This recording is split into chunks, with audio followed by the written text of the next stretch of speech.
Good morning students. आज हम लोग अपनी नई वीडियो लेके आए हैं और ये वीडियो क्लास 6 की एसएसटी का चैप्टर नंबर 6 है जो हिस्ट्री से लिया गया है और चैप्टर का नाम है द वैदिक पीरियड। यानी आज हम लोग जो है वो वैदिक पीरियड के बारे में जानना चाहेंगे या जानेंगे। सबसे पहले मैं आपको बता दूं कि ये चैप्टर हम लोग जो है वो फिर से पढ़ रहे हैं क्योंकि आप लोगों ने कहा कि ये चैप्टर फिर से पढ़ाया जाए, तो इसलिए इस चैप्टर को फिर से हम पढ़ा रहे हैं। चैप्टर का नाम है वैदिक पीरियड या इसे हम वैदिक काल के नाम से जानते हैं। तो आज की इस वीडियो में हमारे कुछ पॉइंट्स यहाँ पे दिए गए हैं जिन पॉइंट्स पर हम लोगों को डिस्कशन करना है। पहला पॉइंट है हमारा व्हाट आर द वेदास, यानी कि हम कहते हैं या हम ये कहते हैं कि वेद क्या होता है। वेदों के बारे में आपको हम यहाँ पे आज बताएंगे। यानी कि हमारी जो चर्चा होने वाली है वो सबसे पहले पॉइंट पर होने वाली है।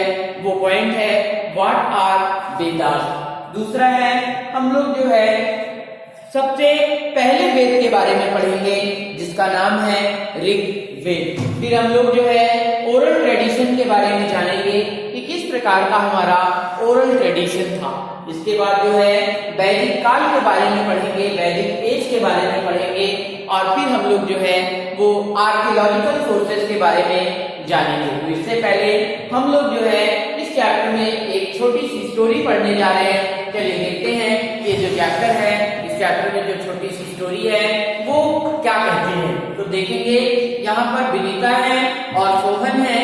ये लोग जो है बहुत ज्यादा एक्साइटेड होते हैं क्योंकि ये दुर्गा पूजा की छुट्टी में अपने ग्रैंड पेरेंट्स से मिलने जा रहे होते हैं। तो ग्रैंड पेरेंट्स से मिलने की इनके अंदर बहुत ज्यादा खुशी होती है और देखेंगे तो जो उनके कजिन्स होते हैं वो भी यही चाहते हैं क्योंकि उनकी भी बहुत दिनों से मुलाकात नहीं हो रही होती है। अब देखेंगे तो हर साल जो है वो लोग साथ में मिलकर अपने ग्रैंड पेरेंट्स के घर जाते हैं और पूजा मनाते हैं। और देखेंगे तो वहां पर कई धार्मिक कर्मकांड होते हैं।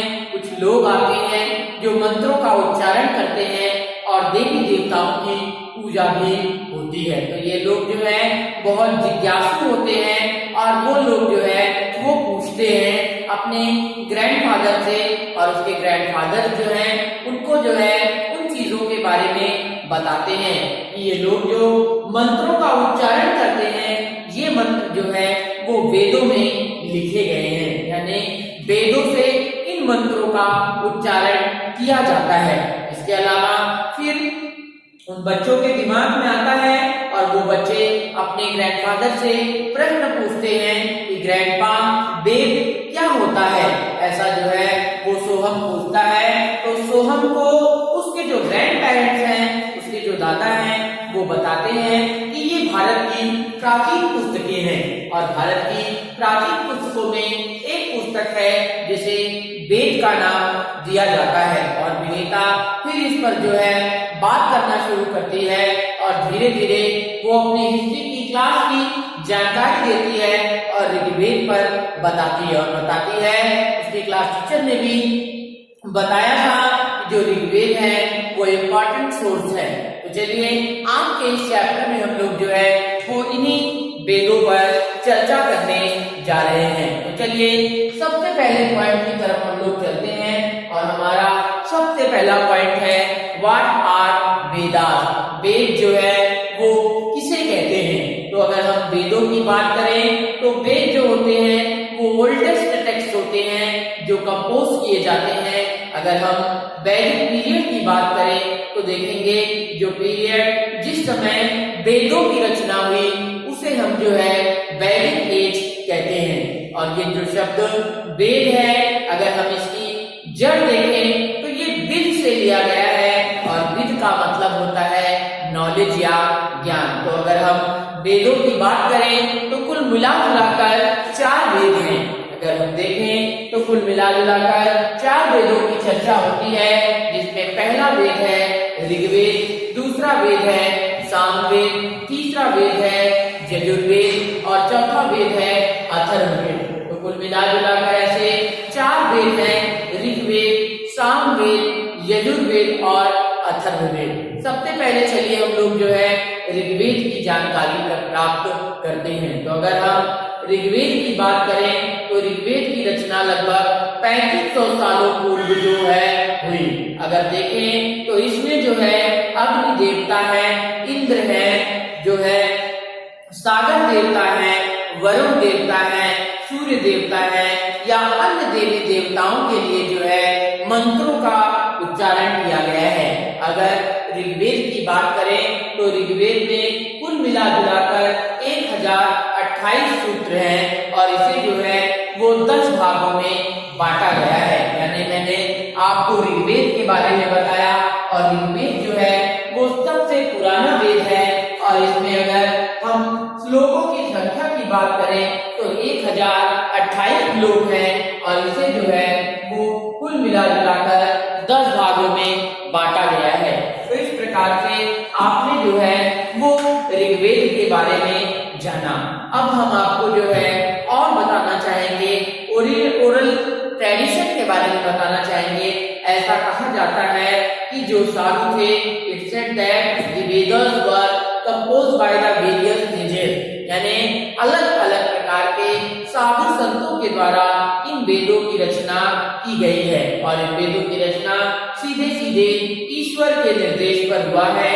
वैदिक नॉलेज की अगर बात करें तो वैदिक नॉलेज ओरली जो है एक जनरेशन से दूसरे जनरेशन तक जाती है और देखेंगे तो यहाँ पर संस्कृत भाषा में इसे लिखा गया है, जिसे आज हम आधुनिक संस्कृत का नाम देते हैं। यानी जो वैदिक काल में वेदों की रचना हुई वो वेद जो है वो संस्कृत भाषा में लिखे गए हैं। तो इस प्रकार से हमने जो है वो वैदिक एज के बारे में यानी कि ऋग्वेद के बारे में जाना और ऋग्वेद के बाद हमने जो है यहाँ के ओरल ट्रेडिशन के बारे में भी जाना। अब हम लोग जो है वो वैदिक एज के बारे में जानेंगे।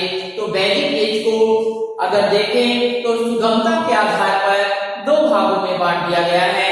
एक है अर्ली वैदिक एज और दूसरा है लेटर वैदिक एज। एक को हम ऋग वैदिक काल कहते हैं और दूसरे को हम उत्तर वैदिक काल के नाम से जानते हैं। अगर हम अर्ली वैदिक एज या ऋग्वैदिक काल की बात करें तो इसे 1500 से 1000 ईसा पूर्व के बीच बांटा गया है। अगर इस समय देखें तो ये जो समय था, इस समय जो आर्य लोग थे वो सप्त सिंधु प्रदेश में आकर बस गए थे और देखेंगे तो उस समय जो समाज था वो बहुत ही साधारण था। उस समय जो धार्मिक कर्मकांड थे वो कम जटिल थे। 12वीं शताब्दी ईसा पूर्व की बात करें तो वैदिक समाज जो था उसमें कई प्रकार के परिवर्तन दिखाई पड़ते हैं। उस समय जो लोग थे वो एक जगह रहते थे और कृषि का कार्य करते थे। इसके अलावा इनमें कुछ लोग जो है वो घुमक्कड़ी जीवन भी बिताते थे। अगर ऋग्वेद की बात करें तो ऋग्वेद के लिखे होने का या ऋग्वेद के प्राप्त होने का साक्ष्य जो है इसी समय में प्राप्त होता है। तो इस प्रकार से आपने देखा कि वैदिक एज को, वैदिक काल को 2 भागों में बांटा गया है। पहला आपका अर्ली वैदिक एज है और दूसरा आपका लेटर वैदिक एज है, जिसे 1000 से 500 ईसा पूर्व के बीच बांटा गया है। अगर हम देखें तो 3 अन्य वेद हैं और उस समय अगर देखें तो कई ऐसे साम्राज्य थे जिनका उस समय विकास हुआ। कई शहरी सभ्यताओं का भी उस समय विकास हुआ और जो रिलीजियस रिचुअल थे वो धीरे धीरे जटिल होते गए और उस समय वर्ण व्यवस्था यानी कह सकते हैं कि जाति प्रथा बहुत जटिलता स्वरूप आ चुकी थी। तो ये रहा आपका उत्तर वैदिक काल। अब हम बात करेंगे पुरातात्विक साक्ष्य की। तो अगर हम पुरातात्विक साक्ष्य की बात करें तो 2 प्रकार के साक्ष्य, एक तो साहित्यिक साक्ष्य और दूसरा कहेंगे तो पुरातात्विक साक्ष्य जो है वो आर्यों के समय में हमें प्राप्त हुए। इस समय में 2 प्रकार की कलाकृतियां प्राप्त हुई हैं, एक ग्रेवेयर और दूसरा जो है हम रेडवेयर के नाम से जानते हैं। इस समय जो चित्रकारी होती थी वो चित्रकारी की जो साक्ष्य हमको मिला है वो हस्तिनापुर या जिसको हम अतरंजी खेड़ा कहते हैं, उस अतरंजी खेड़ा में हमें प्राप्त हुआ है। इसके अलावा ब्लैक और रेड वेयर की बात करें तो ये जो है हमें गंगा घाटी में प्राप्त हुआ है। तो इस प्रकार से आज हमने जो है वेदों के बारे में, वेद के बाद ऋग्वेद के बारे में, फिर जो है हमने ओरल ट्रेडिशन के बारे में, वैदिक काल के बारे में और पुरातात्विक साक्ष्य के बारे में जाना। अब हम जो है एक चीज और यहाँ पे जानना चाहेंगे, आर्यों के बारे में मैं आपको बताना चाहूंगा। जैसा कि वेदों के आधार पर हमको ये जानकारी मिलती है कि आर्यों की उत्पत्ति यहाँ हुई और ये लोग जो है यहाँ मध्य एशिया से भारत में आए। अगर हम ऋग्वेद की बात करें तो ऋग्वेद बताता है कि आर्यों का जो निवास स्थान था वो सप्त सिंधु का प्रदेश था। इसके अलावा यहाँ पर कई नदियों का जिक्र किया गया है जो पवित्र मानी गई हैं, जिसमें सिंधु नदी है, सरस्वती है, गोमती है। इसके अलावा सिंधु और उसकी सहायक नदियां हैं जिसमें सतलज है, ब्यास है, रावी है, चेनाब है, झेलम है। ऐसी नदियों का जिक्र किया गया है। अगर ऋग्वेद की बात करें तो सरस्वती नदी का जिक्र कई बार किया गया है, गंगा और यमुना कम बार जो है इनका जिक्र किया गया है। अगर आर्यों के निवास स्थान की बात करें तो पूर्वी अफगानिस्तान, पंजाब का कुछ भाग, पश्चिमी उत्तर प्रदेश में इनके रहने के साक्ष्य प्राप्त हुए हैं।